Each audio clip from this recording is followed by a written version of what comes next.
না আপনার কথা ঠিক আছে, এভারেজ 1 টাকা করে তুললে 5,000 টাকা ওঠে। এই জায়গায় ভাগ হয় না 5,000 টাকা থেকে 10 তারিখে বেটিং করে 2100-2200 টাকা মতন চলে যায়।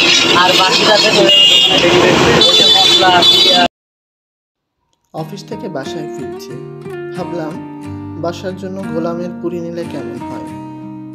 যেই ভাবা সেই কাজ, রিক্সা যোগে ছুটে চলেছি পার হাউস মোড়ের দিকে। পার হাউস মোড়ে খুলনার বিখ্যাত গোলামের পুরি পাওয়া যায়। গোলাম 1980 সালের দিকে তিনি পাকিস্তানে চলে যান, তবে তার নাম অনুযায়ী এখনো সেই পুরি খুলনাতে খুবই বিখ্যাত। এই যে হাদিস পার্ক পার হয়ে আমরা চলে এসেছি। এখানে পুরিগুলো প্রাথমিকভাবে প্রস্তুত করা হচ্ছে। বেশ কয়েকজন কারিগরই মূলত এই কাজটি করে থাকেন এবং তাদের হাত খুব দ্রুত চলে। বিষয়টি খুব ইন্টারেস্টিং। এবার এখানে পুরিগুলো ভাজা হচ্ছে এবং একসাথে প্রায় 200 পিস পুরি এখানে মূলত ভাজি করা হয় এক কড়াইতে। বিষয়টা বেশ আশ্চর্যের। এভাবে ময়দা থেকে ছোট ছোট আকারে তারা পুরির খামি তৈরি করছেন।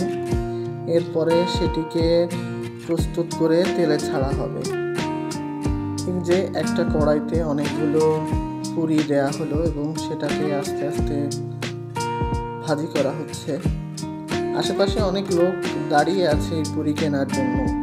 অনেক দূর দূরান্ত থেকেও এই লোকজন আসেন এই পুরি কেনার জন্য।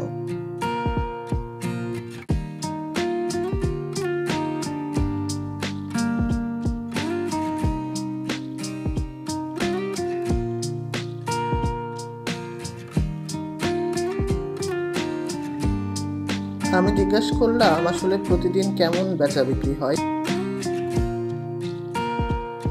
না আপনার কথা ঠিক আছে, এভারেজ 1 টাকা করে তুললে 5,000 টাকা ওঠে। এই জায়গায় ভাগ হয় না 5,000 টাকা থেকে 10 তারিখে বেটিং করে 2100-2200 টাকা মতন চলে যায়।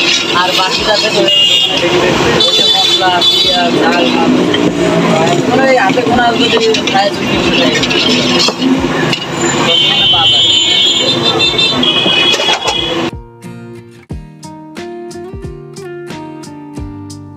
অর্থাৎ তিনি আমাকে অঙ্কের মতো বুঝিয়ে বললেন যে আসলে কোথায় কি খরচ হয়।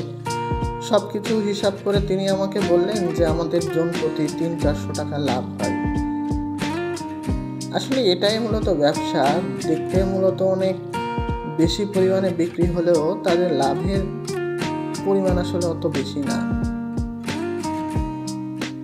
এরপর জিজ্ঞাসা করলাম যে তারা মূলত কখন থেকে এই বেচা বিক্রি শুরু করে। তারা বলল আসরের নামাজের পরে তারা মূলত এই বেচা বিক্রি শুরু করে এবং রাত 10টা-11টা পর্যন্ত তাদের এই ব্যবসা বাণিজ্য চলে। এভাবেই মূলত তাদের এই ব্যবসা বাণিজ্য বহুকাল থেকে চলে আসছে। তো প্রতিদিন অনেক লোক দূর দূরান্ত থেকে এখানে আসে এবং অনেক সময় এমন হয় যে লাইন দিয়ে তারা পুরি কিনছে। কারিগর আমার সাথে গল্প করেই বলছিলেন এই যে ভাজি হয়ে গিয়েছে, এখন আমরা আমাদের কাঙ্ক্ষিত পুরি নিব। যারা খুলনা থেকে দেখছেন তারা অনেকেই এই পুরি খেয়েছেন। খেতে কেমন লেগেছে কমেন্ট করে জানাতে পারেন।